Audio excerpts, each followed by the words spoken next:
Daikin Stylish kondicionieriaus prijungimas. Kaip prijungti kondicionierių naudojant Onecta programėlę? Prieš montuojant kondicionierių rekomenduojame atidaryti priekinį dangtį ir nusifotografuoti lipdukus esančius dešinėje pusėje.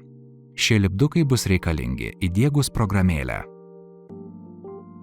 Prisijunkite prie namų maršrutizatoriaus ir atsisiųskite programėlę, kurią galite rasti Google Play arba App Store.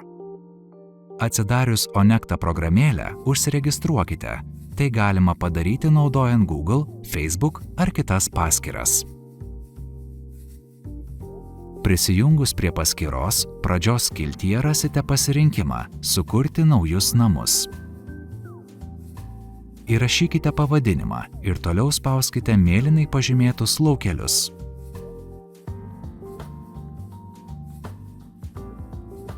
Pabaigus namų kūrimą ir nustačius lokaciją, galėsite prijungti kondicionierių.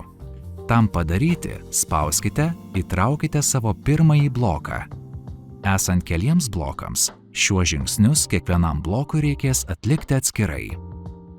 Pasirinkite atitinkamą kondicionieriaus modelį ir prisijungimo metodą. Modelis yra nurodytas ant kondicionieriaus esančio lipduko. Rekomenduojame prisijungti naudojant prieigos tašką. Tam padaryti reikalingas SSID kodas ir raktas, kurie yra nurodyti ant kondicionieriaus esančio lipduko. Norint prijungti programėlę, įsitikinkite, ar internetas veikia 2,4 GHz ryšiu, kitu atveju prisijungimas neveiks. Perskaitykite sekančiame lange pateiktą instrukciją, kaip aktyvuoti prieigos taško režimą. Ta reikės padaryti naudojant kondicionieriaus pultą. Įrenginių modeliuose Daikin Emura, Komfora ir Sensira ši prisijungimo vieta skiriasi dėl naudojamų skirtingų valdymo pultų. Pabrėžiame, kad atliekant šiuos žingsnius, kondicionierius privalo būti išjungtas. Spauskite ir 5 sekundės palaikykite turbo mygtuką. Pultelio ekrane užsidegus SP raidėms pasirinkite trečią nustatymą ir dar kartą spauskite turbo mygtuką. Įrenginių modeliuose Daikin Emura, Komfora ir Sensira ši prisijungimo vieta skiriasi dėl naudojamų skirtingų valdymo pultų. Kondicionieriaus lemputį užsidegus oranžinę spalvą, mobiliajame įrenginyje spauskite laukelį pirmyn.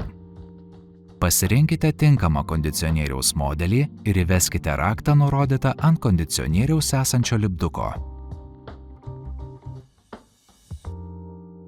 Prijungus įrenginį programėlėje, prisijunkite prie namų maršrutizatoriaus. Dar kartą rekomenduojame patikrinti, ar maršrutizatorius veikia 2,4 GHz ryšiu. Nustatykite laiko juostą ir priskirkite kondicionierių prie pradžioje sukurtų namų. Paspaudus tęsti, jūsų įrenginys bus aptiktas ir galėsite naudotis visomis programėlės funkcijomis. Programėlėje galėsite valdyti kondicionierių, keisti jo režimus, temperatūrą, mentelių padėtį. Taip pat galėsite matyti elektros suvartojimo sąnaudas ir pagal tai koreguoti vartojimo įpročius. Nustatyti laikmatį bei naudotis kitomis funkcijomis.